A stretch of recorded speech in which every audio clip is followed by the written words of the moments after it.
Bonjour à tous, bienvenue dans ce webinaire en partenariat entre Simundia et Supermood. On est hyper content d'être là. Aujourd'hui, on va vous parler de montée en compétences et d'engagement collaborateur. Donc, il y a plein de transformations qui se passent aujourd'hui en entreprise. Comment ces transformations ont fait qu'elles se déroulent bien, que ce soit d'un pilotage global au niveau du top management de la RH ou au niveau individuel avec des collaborateurs qui vont porter cette transformation. Est-ce que, avant de commencer, vous nous entendez bien? Est-ce que tout est beau? Vous nous voyez bien? Vous pouvez nous répondre dans le chat pour être sûr qu'on ne parle pas dans le vide pendant une heure. Ça serait mieux. Ça serait mieux. On nous dit que tout est bon. Eh bien, super.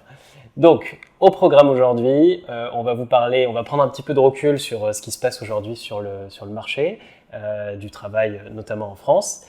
Et ensuite, on va très rapidement rentrer dans le concret avec deux cas clients, un cas avec Sanofi et un autre avec Fnac Darty. Il y a des belles transformations à vous présenter.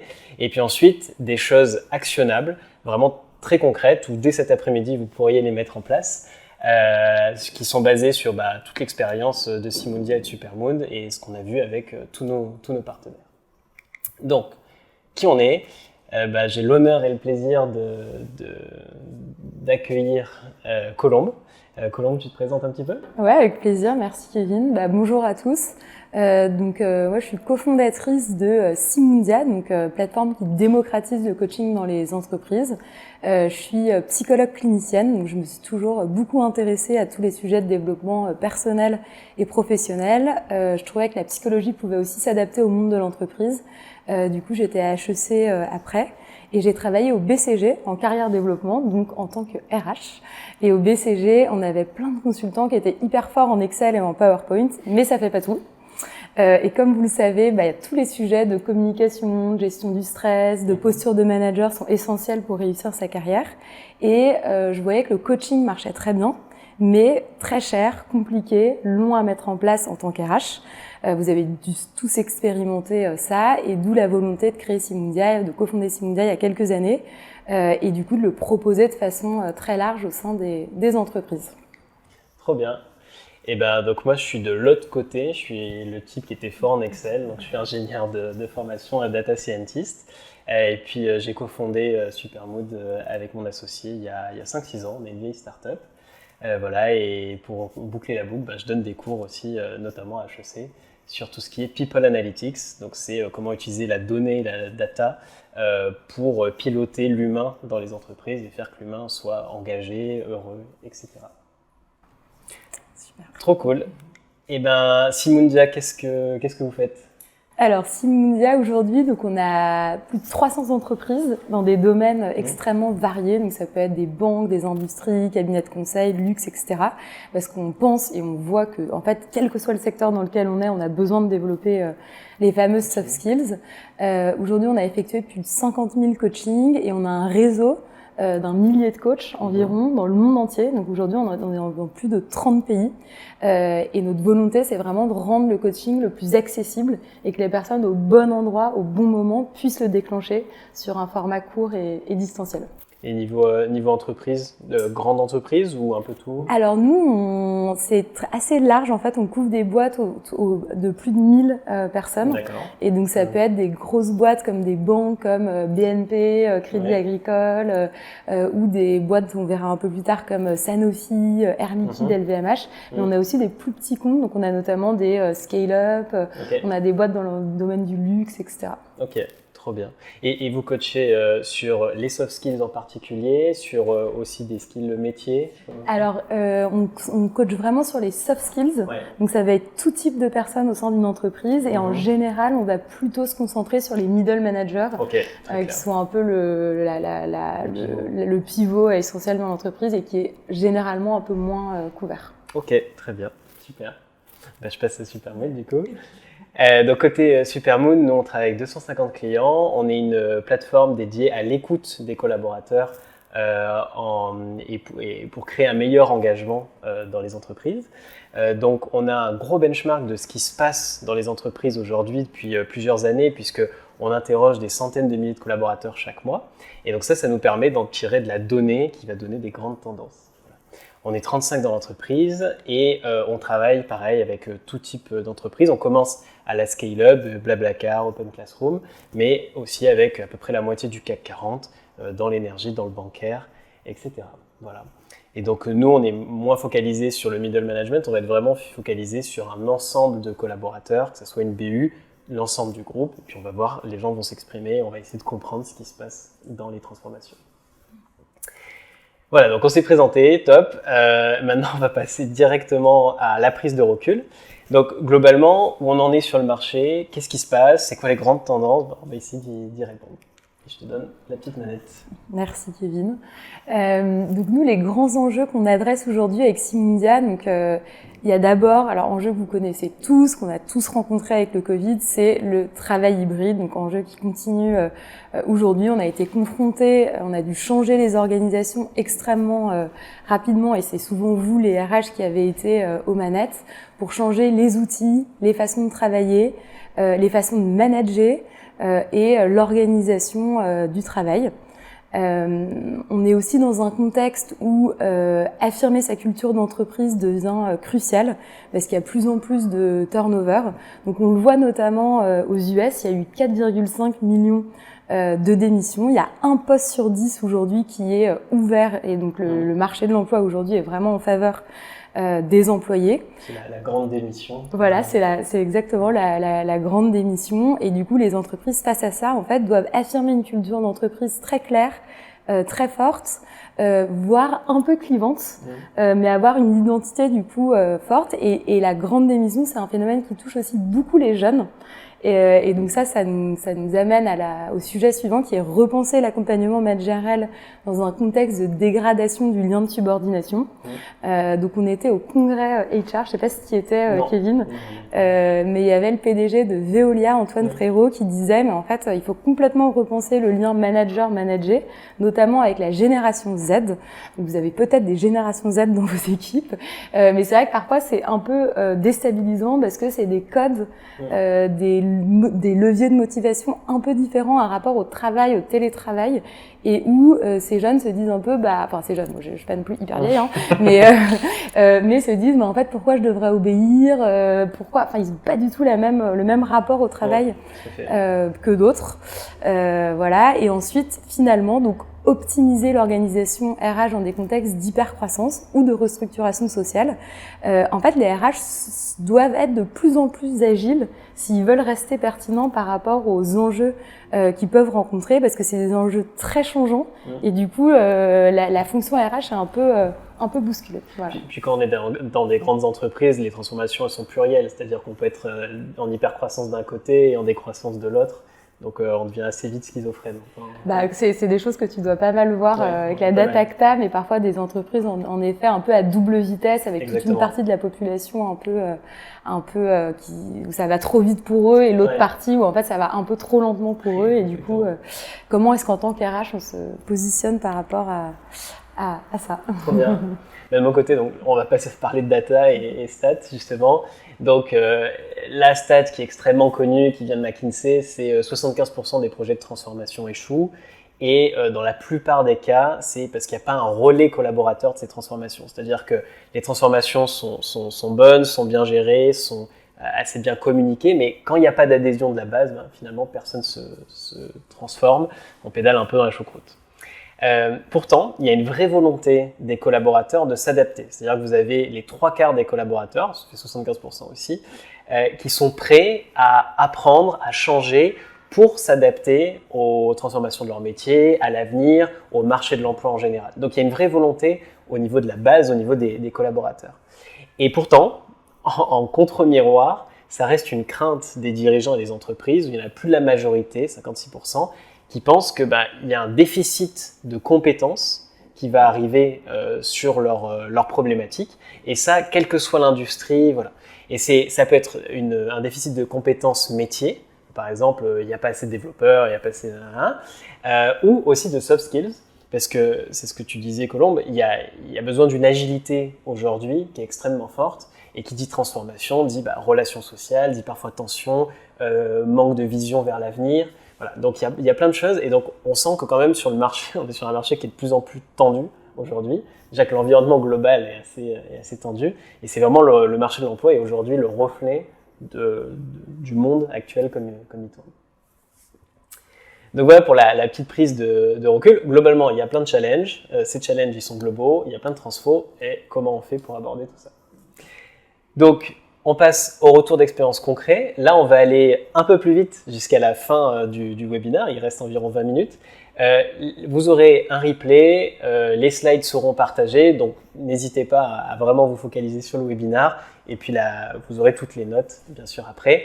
Vous pouvez nous poser des questions soit en direct, soit à la fin. À la fin, on aura 15 minutes vraiment de questions-réponses pour parler soit des concepts qu'on a abordés là, soit de vos cas concrets que vous pouvez nous donner et on vous donnera notre humble regard sur le sujet. Donc c'est parti, on commence avec Sanofi. Du coup, donc Sanofi, donc ça c'est un des clients qu'on a accompagné dans le cadre de transformation. Donc c'est un groupe que vous connaissez tous. Nous, on a notamment, donc on les a accompagnés sur beaucoup d'entités, mais notamment la partie fonction support. Et on a décidé là de vous présenter une petite sous-partie, donc l'équipe IT. Qui a été complètement réorganisée parce qu'ils ont choisi d'externaliser environ 1 millier d'emplois IT donc hors de l'entreprise et du coup des énormes besoins d'accompagnement à la fois sur des nouveaux postes, donc des personnes qui se retrouvaient à faire de la supervision d'équipes externes ou à manager des équipes. Donc vous visualisez souvent les équipes techniques vont être très fortes sur les sujets informatiques, mais un peu moins à l'aise parce que moins habituées à manager, à bien communiquer, à travailler sur leur posture. Donc ça c'est la première chose. Et ensuite pour les personnes qui avaient un plan de mobilité externe, c'est quelque chose qui va évidemment générer beaucoup de stress parce que chez Sanofi les gens en général sont là depuis très longtemps. Donc c'est un gros bouleversement dans leur vie, une perte de repères. Et pour les personnes qui étaient encore en interne, pour les équipes, c'est aussi voir un peu au fur et à mesure des gens qui vont partir, c'est comment on fait pour remobiliser les gens. Donc un contexte hyper challenging, notamment pour les RH, et avec un impact sur l'entreprise assez négatif sur la performance et un gros besoin d'accompagner cette transformation. Je te coupe 2 minutes, mais c'est ce qu'on a trouvé intéressant là dans ce webinaire, c'est qu'on va travailler à la fois sur l'individu, avec du coaching individualisé, et sur le groupe avec Supermood qui va donner une tendance globale. Et donc c'était vraiment pour avoir la boucle du comment le groupe se comporte et comment l'individu, et le groupe étant une somme d'individus, se comporte là-dedans. Exactement. Je pense que nos deux solutions en effet sont hyper complémentaires. Et nous, l'idée, et c'est aussi pour ça que les RH ont choisi Simundia, c'est que c'est du coaching assez massif. Donc toute une entité va être couverte par le coaching et on va aussi pas mal travailler sur la data. Donc en fait, au-delà du coaching, les RH vont avoir accès à des tableaux de bord, au ROI, à quelle a été la mesure d'impact du coaching, sur quelle thématique les gens ont choisi de solliciter un coaching. Donc on est très, je pense que nos deux startups, toi encore plus, mais sont très data-driven. Et c'est un format de coaching très facile à déployer parce que court et distanciel. Et donc Sanofi, qui a des équipes dans le monde entier, pouvait offrir la même solution où que soient les managers. Donc donc on a beaucoup travaillé avec Agnès Cerruti, donc la DRH des opérations France sur ces sujets. Et les résultats, parce que l'idée c'est donc d'être dans le concret. On sait que vous les RH, vous avez envie de mettre en place des solutions qui ont un impact et pas juste nice to have.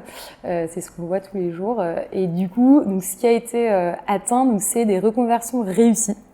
Des collaborateurs qui sont passés d'un métier opérationnel à un métier de supervision, donc un gros changement de posture et moins de stress. Trop bien, super. Là, je vais vous parler donc de Fnac Darty. On change d'industrie vraiment. Donc Fnac Darty est issu de la fusion de Fnac et Darty. Et donc ça s'est passé il y a environ 3-4 ans. Et donc, vous êtes à la tête de Fnac ou de Darty et vous vous dites, j'ai des dizaines de milliers de collaborateurs, 26 000 à l'époque, qui vont fusionner et qui viennent de cultures différentes et qui étaient concurrentes. Donc la question c'est, comment on fait pour que ça marche bien ?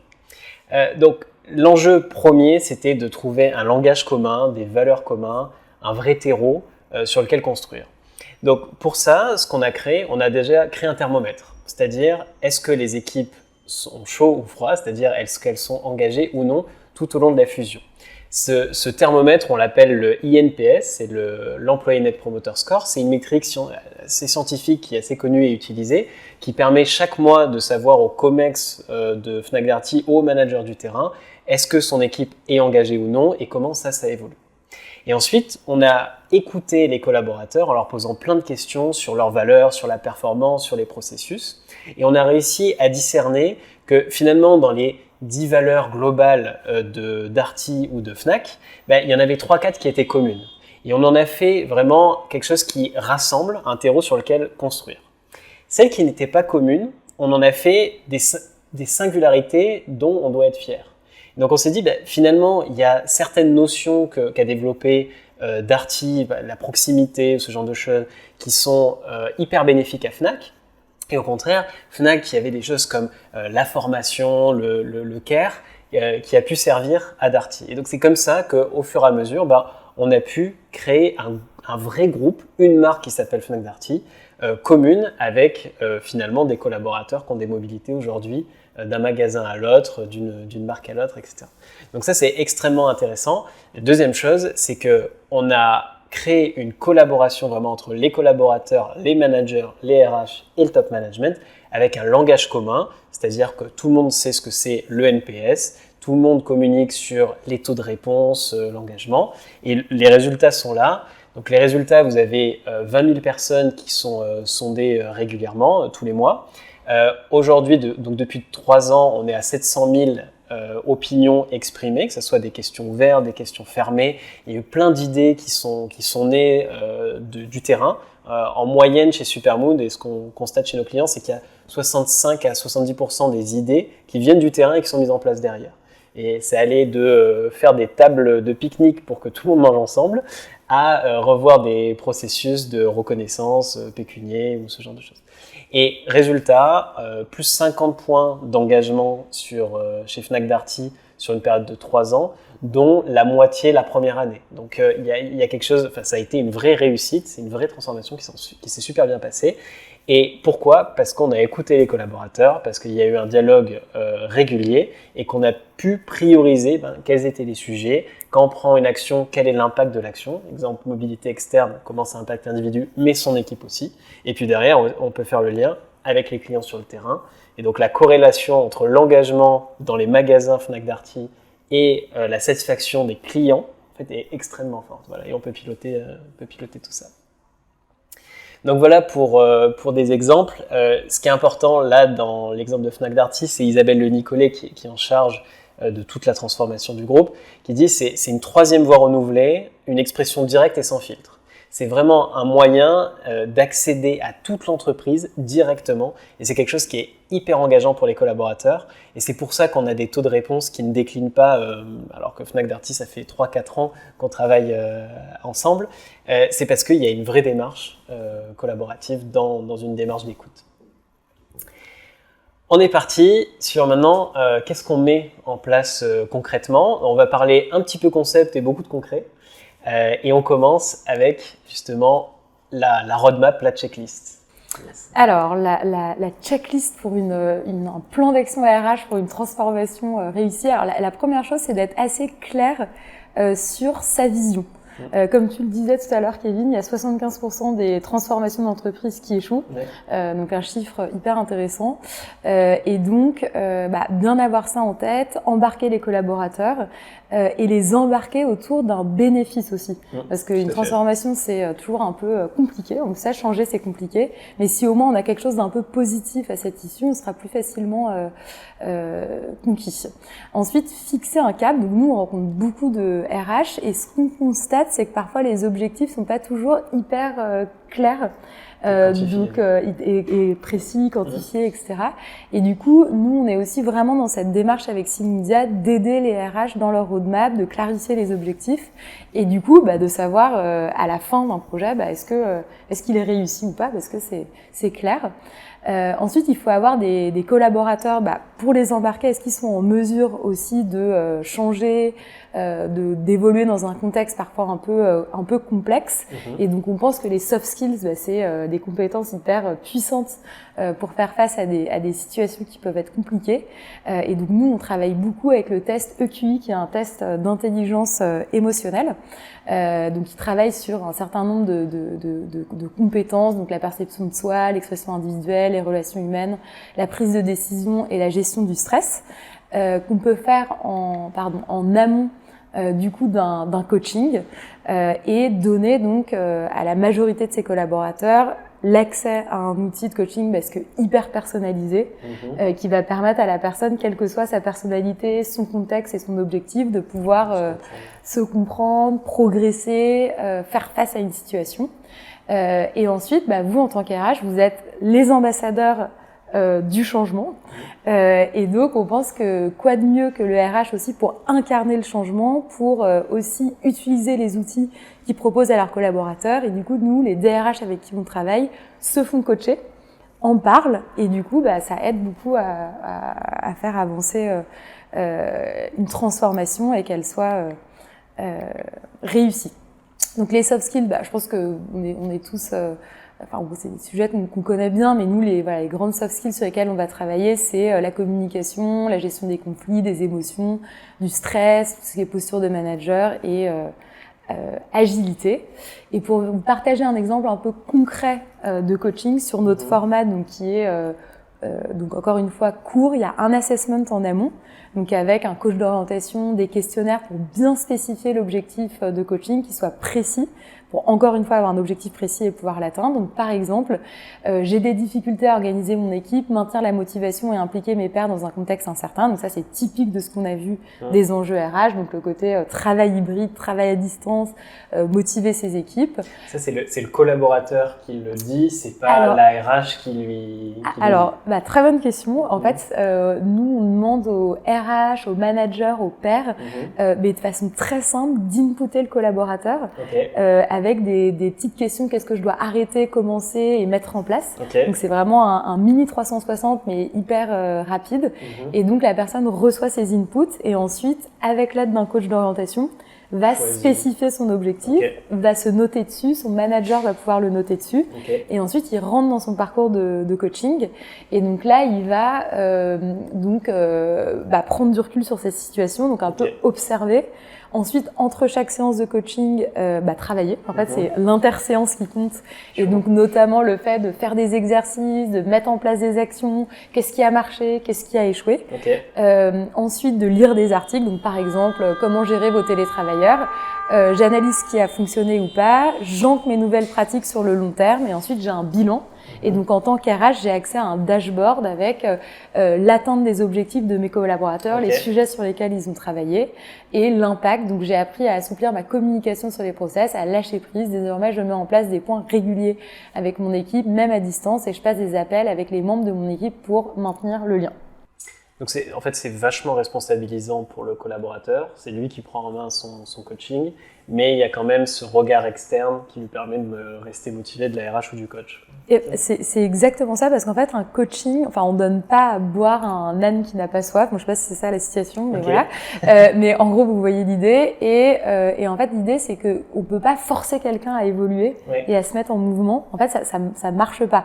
En revanche, en tant qu'RH, on peut donner envie aux personnes de se mobiliser, l'étincelle, les outils, et ensuite la personne au bon moment va pouvoir déclencher son coaching, mais c'est cadré, c'est professionnel et c'est nourri des inputs plus globales du RH par exemple et du manager. Top, super, merci. Moi, je vais vous parler de l'aide vraiment conceptuelle. C'est qu'est-ce que c'est l'engagement? Parce qu'on vous parle d'engagement depuis tout à l'heure, mais en fait, qu'est-ce que c'est? L'engagement, en fait, ça n'existe pas. C'est un terme soit marketing, soit psychologique, selon comment vous le prenez. Mais en psychologie, ce qui est le plus intéressant, ça va être en fait la somme ou la moyenne d'engagements différents. Il y en a 3 principaux. Il y a l'engagement organisationnel, c'est à quel point je suis engagé envers ma marque. Donc, je suis chez Fnac Darty. Est-ce que j'appartiens à Fnac Darty en tant que collaborateur qui va aider mon groupe à progresser? Est-ce que je suis fier de ça? Il y a l'engagement local, qui est par rapport à mon manager, par rapport à mes collègues. Donc là, on va être vraiment dans le soft skills.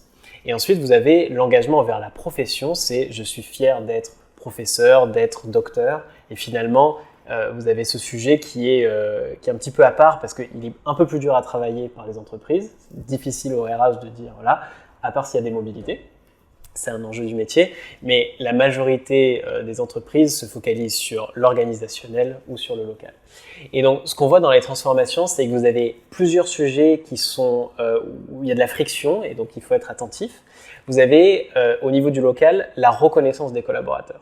C'est-à-dire, on est dans une transformation, c'est quelque chose qui gratte, qui est un peu désagréable. Comment, en tant que collaborateur, je sais que mes efforts sont reconnus? Et donc ça passe par ce que tu disais déjà, pourquoi je fais des efforts? Parce qu'il y a une vision, je veux arriver à un endroit.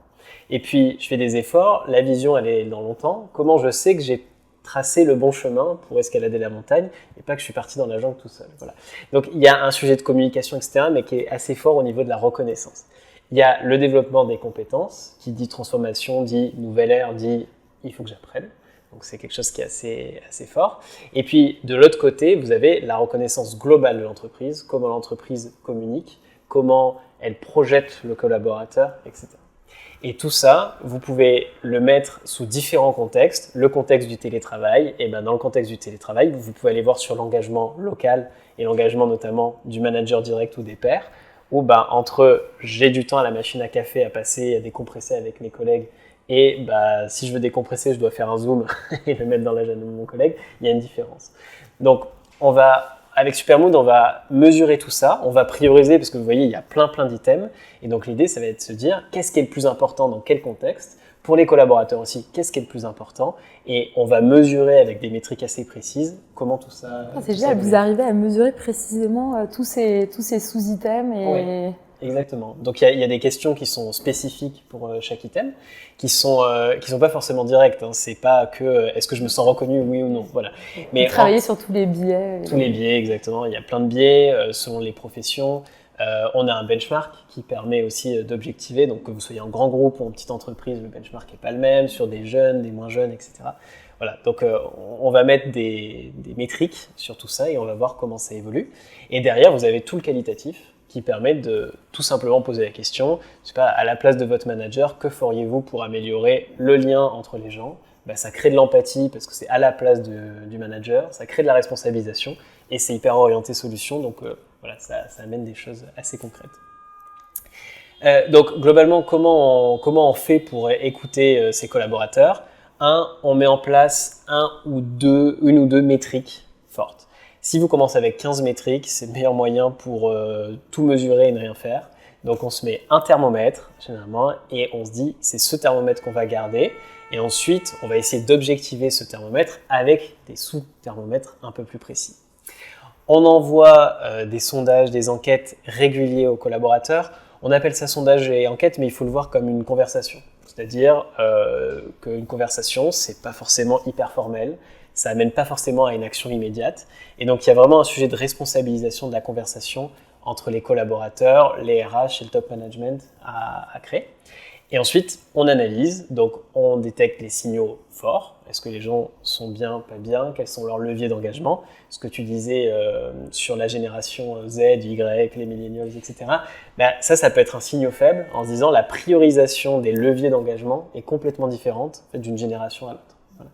Et ce qui est assez intéressant dans nos études, c'est qu'on voit que par exemple le sens, qui est quelque chose, vous tapez génération Z, machin, vous allez voir, c'est le sens au travail, etc.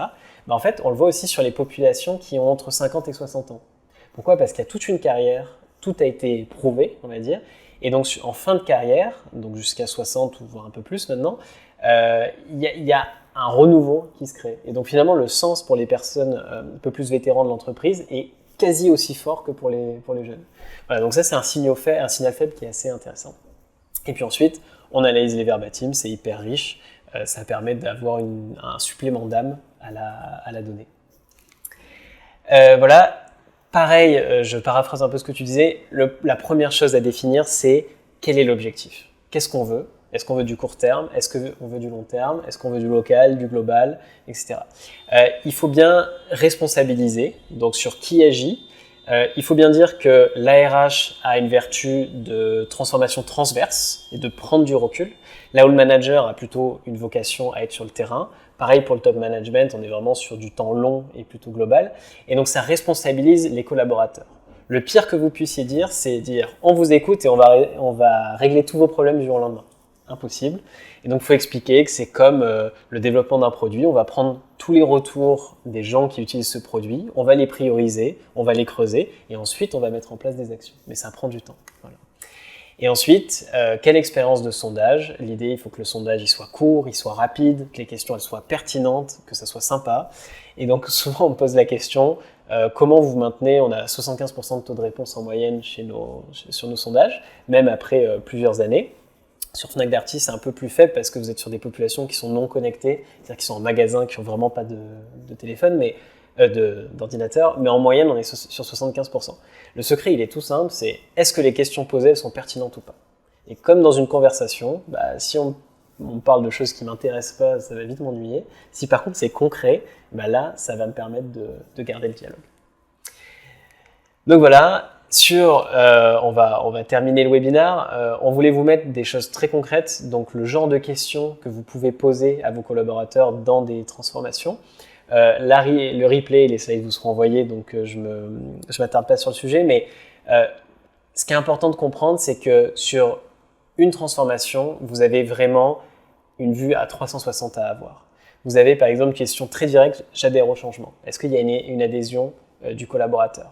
Oui, j'ai une adhésion, mais est-ce que le collaborateur a les moyens? Donc je dispose des ressources nécessaires pour me permettre d'évoluer. Ensuite, est-ce que je comprends pourquoi il y a cette transformation? Voilà. Et donc ça va être des données à récolter qui sont hyper intéressantes et des actions derrière à mettre en place qui vont vraiment varier en fonction des priorisations des collaborateurs, de l'état de départ. C'est pour ça que chez Simundia, je suppose, vous faites un audit. On part d'où pour aller là. Et donc ça vous permet de progresser petit pas par petit pas au fur et à mesure. Donc voilà pour des questions aussi sur les montées en compétences de vos collaborateurs ou sur l'expérience collaborateur. Donc ça, c'est des choses qui sont disponibles déjà packagées sur la plateforme Supermood ou que vous amenez à vos clients, je suppose, vous leur posez à mon avis directement ce genre de questions aussi. Tout à fait, on a des dashboards aussi suivis avec un certain nombre de questionnaires et du coup des remontées agrégées pour les RH, tout à fait. Super. Et parfait, on est aux questions-réponses. On est allé assez vite. Ça a commencé il y a 31 minutes, donc on a 1 minute de retard sur notre timing, mais ça va. Toute l'équipe derrière qui nous dit oui, super, bravo. Donc on va passer un quart d'heure à prendre des questions. N'hésitez pas, on peut revenir sur des choses qu'on a dites, on peut rentrer plus en profondeur dans certains sujets. Donc n'hésitez pas à poser des questions sur le chat. Alors, vous allez nous voir un peu mieux. Donc, en termes de questions, combien de temps faut-il déployer vos deux solutions Supermood et Simundia? Alors, nous, c'est extrêmement rapide. On peut se lancer, en fait, ça va mettre autant de temps de se lancer sur 5000 collaborateurs que sur une centaine. L'idée, c'est juste d'avoir un enjeu, comme on disait, spécifique, d'avoir ciblé une population. Et ensuite, on peut se déployer dans plus de 30 pays extrêmement rapidement. Et les personnes, surtout, peuvent avoir accès à leur coach en moins de 24 heures. Donc après, ça dépend. Si elles sollicitent en amont des feedbacks de leur manager RH et tout, ça peut prendre un peu plus de temps. Mais disons en maximum une semaine, avoir fait un mini 360, avoir fait un assessment, parler à un coach d'orientation, visualiser du contenu sur leur thématique. Et ensuite, hyper rapidement, en moins de 24 heures, être mis en relation avec le meilleur coach en fonction de sa thématique, de sa langue, de sa structure. Voilà. Et donc, vous pouvez agir dans des contextes un peu urgents Ouais, aussi. Tout à fait. Oui, on s'inscrit vraiment dans des contextes. L'idée, c'est de s'adapter le plus possible au contexte de l'entreprise sur lequel on veut avoir un impact. Et ensuite, c'est vraiment construit comme une start-up. Donc, c'est backé par la tech et donc extrêmement simple à déployer. Et après, nous, on vous accompagne surtout. Je pense que c'est un gros enjeu que tu as dû remarquer aussi. C'est vraiment l'enjeu de communication tout à fait. dans les entreprises qui, pour moi, est clé. C'est de communiquer de façon claire, quelque chose de simple, que le RH vraiment soit l'ambassadeur, encore une fois, de la solution. Pour moi, c'est ça qui fonctionne. Et ensuite, on fait des webinars de lancement, on écrit des mails, donc on a des kits faits pour les RH, et donc ils n'ont plus qu'à shooter les mails, et c'est ça qui est très important. Trop bien, super. Côté Supermood, à peu près sur les mêmes dynamiques. Donc, on va dire de l'ouverture du projet aux premières réponses, on est sur une moyenne de 3 semaines. Mais ça comprend la communication, donc pareil, il y a des kits, des posters. Cette responsabilisation du collaborateur, c'est là qu'elle intervient. On fait porter la démarche généralement par un binôme DG RH. Ça fonctionne assez bien, surtout si le DG ou le COMEX a accès aux résultats, au thermomètre ou ce genre de choses. Ensuite, on définit cette stratégie. On est assez orienté business, c'est-à-dire qu'on va pas mettre des métriques de réussite comme un taux de réponse ou ce genre de choses, mais vraiment sur du concret. Est-ce que l'engagement a augmenté? Est-ce que ma transformation, elle se passe bien selon tel et tel critère? Voilà. Et c'est sur des temps qui sont généralement à 3, 6 ou 12 mois. Voilà. Donc, on définit bien ça, on communique, on forme les gens qui doivent être formés, et puis c'est parti. Ça met 3 semaines. En temps homme côté client pour déployer, on est environ sur 5-6 heures. Donc en fait, c'est quelque chose qui peut se faire très rapidement. On constate en moyenne que ça se fait sur 3 semaines, le temps que les collaborateurs soient prévenus, qu'il y ait parfois des questions des managers, qu'on les forme, et voilà. Sur des populations de plus de 100 000 collaborateurs, on a aussi des extrêmement gros clients. Là, on est sur quelque chose d'un peu plus long. Mais globalement, on a formalisé un processus qui est assez simple. Et qui permet de très rapidement ouvrir les résultats à tous les managers avec des systèmes de droit. Voilà. Donc on espère que ça répond à la question. On est sur une question très, très concrète, super. Bonjour, donc une question de Margot. Merci pour votre présentation. Kevin, vous parliez d'actions à mettre en place suite à la phase d'analyse. Auriez-vous des exemples? Alors, la première action, déployer Simundia, je pense que c'est le plus concret. Je vais répondre de façon un peu générique, ça va vraiment dépendre du premier retour que vous avez eu, la première analyse. L'action la plus concrète, c'est communiquer sur les résultats et remercier les collaborateurs pour le temps qu'ils ont donné. Ça, c'est la première chose. Ça vous permet de donner de la visibilité aussi. La visibilité, elle est de 2 sortes. Soit on a assez d'infos pour prendre une action concrète, et donc on communique directement sur l'action. Soit, au contraire, on se dit, on va devoir creuser, et c'est quelque chose que les collaborateurs entendent totalement, en disant voilà, on a identifié ce sujet-là, ça va être notre sujet de la semaine ou du mois, et donc on va encore renouer un dialogue pour comprendre plus finement ce qu'on va mettre en place.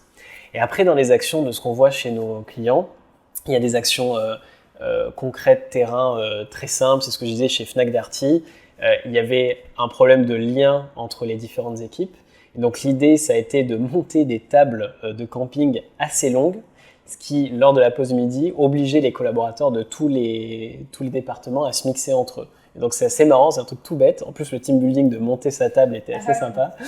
Et donc ça a créé du lien. Donc voilà, là on est sur un truc hyper concret.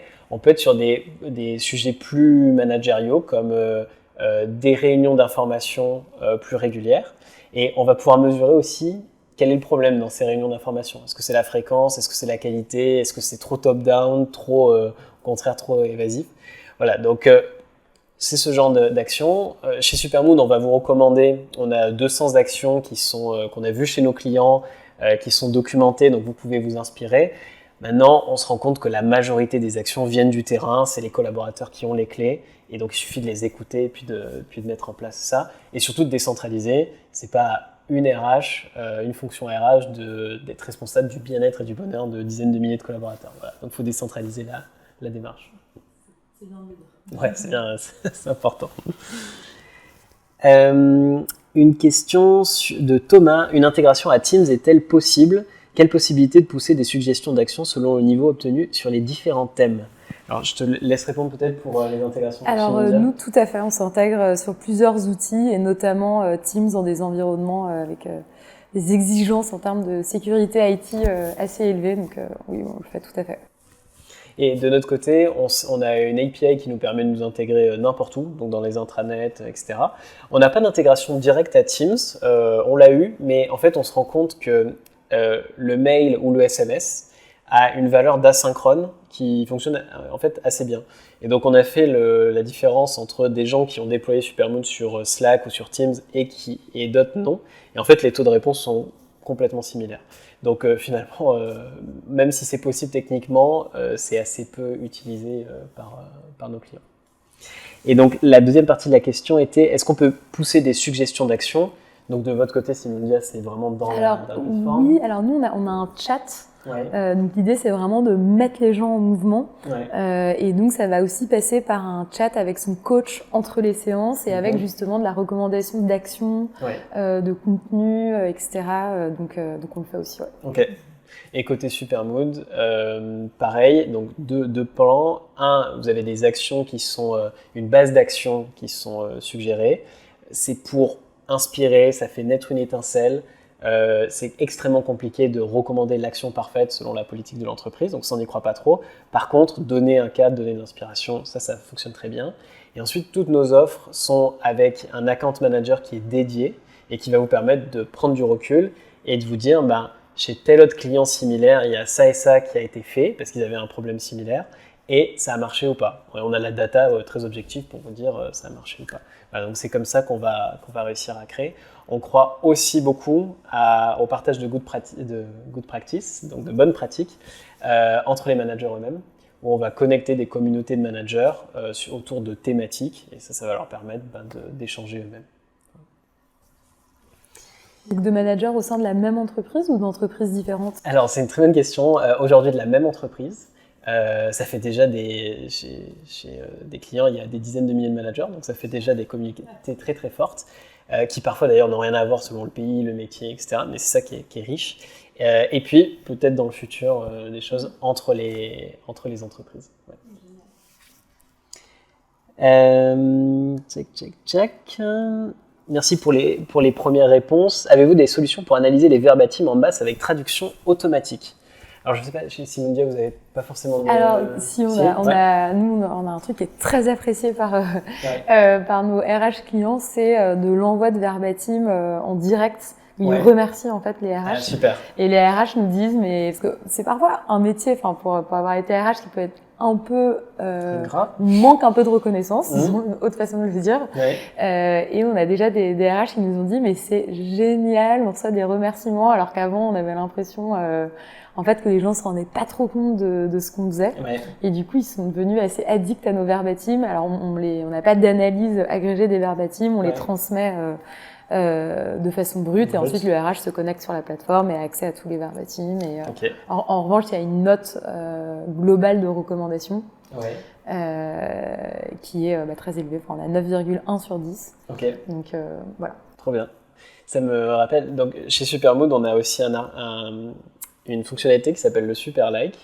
C'est un truc tout bête qui, chaque semaine, donne un jeton virtuel à tous les collaborateurs qui leur dit, et qui peuvent donner un de leurs collègues. Et donc leur envoyer un super like avec un petit mot. Et le lendemain, le collègue reçoit tous les super likes qui lui sont adressés. Et ça, c'est tout bête. On a juste ritualisé le fait de se dire merci une fois par semaine et de prendre 30 secondes pour réfléchir sur qui m'a aidé, qui j'apprécie. Et donc, ça crée ces boucles de likes qui sont hyper intéressantes. Et notamment, on voit que quand Supermood est mis en place, les RH, généralement, il y a un raz-de-marée de likes parce qu'on ouvre la voie aux collaborateurs, donc ils aiment ça. Ouais, c'est très sympa comme outil. Et pour répondre directement à la question, de notre côté, on a une traduction automatique de tous les verbatims, dans 80 langues, donc normalement ça va. Et on a développé des algorithmes de classification selon deux choses, les thématiques. Donc vous allez avoir des grandes thématiques qui vont regrouper plein de verbatims. Et vous pouvez zoomer. Donc par exemple, la thématique management terrain.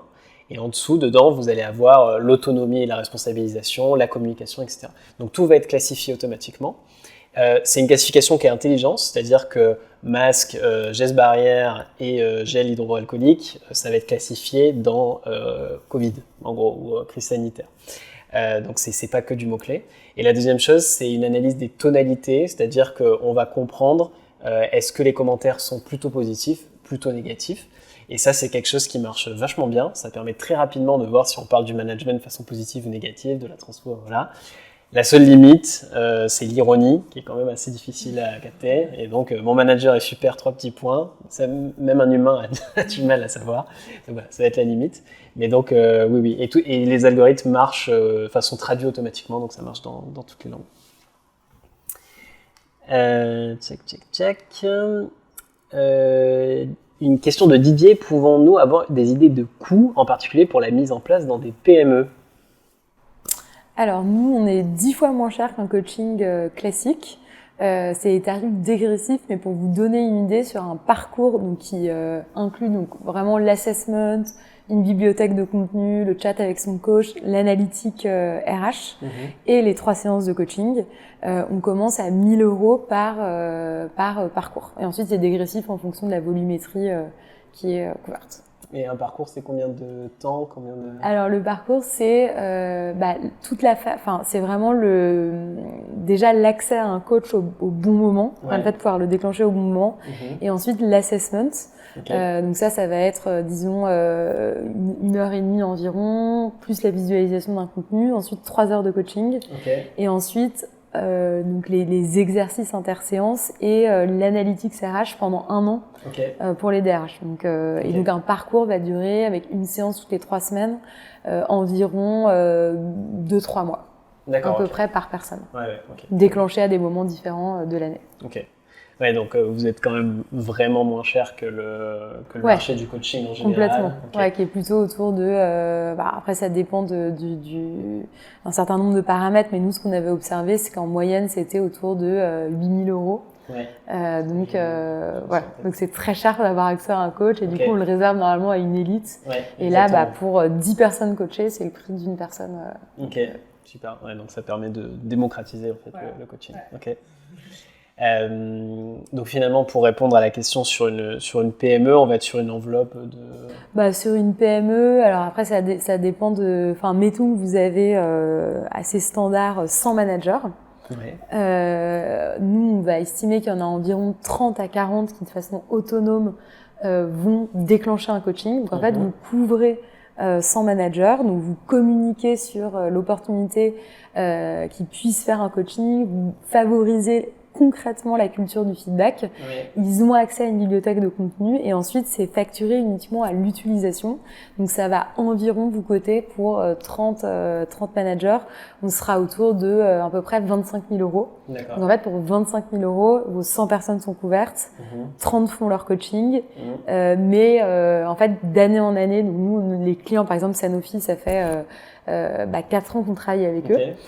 Donc on s'étend d'année en année au sein de Sanofi, et c'est les mêmes populations qui vont pouvoir refaire un coaching, parce qu'en fait on a tous, quel que soit notre poste, etc., des situations auxquelles on doit faire face, qui peuvent être nouvelles ou complexes, et donc on peut activer un coaching en année 1 et en année 2 en refaire un sur un autre thème. Et on ne paye que pour les coachés. Et on paye que pour les coachés. Et ensuite, le RH, lui, a accès au coaching aussi, et surtout à ce dashboard analytics qui est hyper intéressant pour lui, parce que très à la fois quanti mais aussi quali. On va expliquer pourquoi est-ce que 30% de votre population, par exemple, sollicite un coaching sur la gestion des émotions. Toi qui travailles en data, c'est un peu, on se dit c'est intéressant, mais en fait, comment est-ce que j'exploite, qu'est-ce qu'il y a derrière cette data? Et voilà. Et en fait, c'est de dire qu'est-ce qui fait que les gens vont déclencher un coaching, à quoi le coaching a répondu, qu'est-ce qui dans l'organisation peut favoriser le fait qu'il y ait beaucoup de gestion des émotions, par exemple, et du coup, comment le coaching a pu accompagner ça, et comment l'entreprise ensuite peut aller plus loin. Ok, super, très clair. Et côté Supermood, donc pour une PME, notre premier accompagnement va commencer à 5 000 € par an. Et puis c'est un prix qui est au nombre de collaborateurs sondés. Donc si vous déployez sur 50 personnes, 100 personnes, 10 000 personnes, vous avez un tarif qui est dégressif aussi. Et dans ce tarif, il y a plusieurs choses. Il y a la licence qui vous permet d'accéder à la plateforme, de créer autant d'enquêtes que vous le souhaitez. Et c'est ça qui est assez intéressant. On n'a pas voulu limiter le nombre d'enquêtes, parce qu'on se rend compte que plus il y a de dialogues, mieux ça marche. Il faut que les dialogues soient pertinents, donc on est là pour ça. Mais on a des entreprises qui envoient, donc dans des grosses entreprises, plusieurs centaines de sondages dans tous les sens sur plein de sujets. Alors pas à tous les collaborateurs en même temps, mais qui, dès qu'ils ont une question sur leurs valeurs, sur leur culture, sur la diversité, sur la performance, hop, il y a un réflexe Supermood de prendre du feedback du terrain et on rentre vraiment dans le process de décision. Et question très concrète, mais vous proposez des templates par thématique aux entreprises. Est-ce que eux peuvent les enrichir en tant qu'RH, par exemple, comment est-ce que je fais si je veux envoyer une enquête Les deux, c'est une très bonne question. Donc les deux, vous avez plus de 400 questions qui sont disponibles sur la plateforme. Vous avez plein de templates qui sont préconfigurés. Donc par exemple sur la diversité, je peux avoir un template très générique sur la diversité ou sur la diversité en 360. Donc par exemple, je peux être une entreprise qui a une politique interne de diversité très forte. Par contre, mes collaborateurs, quand ils sont face à des clients, là, ils peuvent être confrontés au monde extérieur où la diversité n'est pas forcément représentée. Et donc, on va avoir vraiment une analyse fine. Donc, vous avez le choix sur des audits globaux, des audits assez précis, des métriques régulières. Et puis, bien sûr, vous pouvez créer vos questions. Et dans l'accompagnement, c'était mon second point avec la licence, vous avez cet accompagnement dédié et on va vous aider à vous orienter sur quelles questions créer, comment les formuler, ce genre de choses pour que la conversation elle soit hyper pertinente avec le collaborateur et qu'il n'y ait pas de doute ou qu'il y ait de questions biaisées donc qui ne servent à rien, ce genre de choses. Voilà, donc pour répondre à une PME, on est environ sur du 5 000 € et puis ensuite vous avez un dégressif en fonction de l'entreprise. On va être on est à 50 minutes, donc on va arrêter là le webinar. Donc pour rappel, vous allez recevoir le replay d'ici quelques jours. Les slides, etc. Si vous avez d'autres questions, n'hésitez pas. Vous pouvez nous écrire côté Supermood à hello@supermood.fr et côté Simundia. Alors côté Simundia, le contact c'est Astrid Dampierre@simundia.com pour le côté démo. Voilà, donc, vous aurez un accès direct. On le mettra dans le chat et dans le replay. Super, merci beaucoup. On espère que c'était intéressant, que vous avez appris des trucs. Et puis, à une prochaine fois. Ouais, merci Colombe, c'était super. C'était top. Au revoir. Au revoir.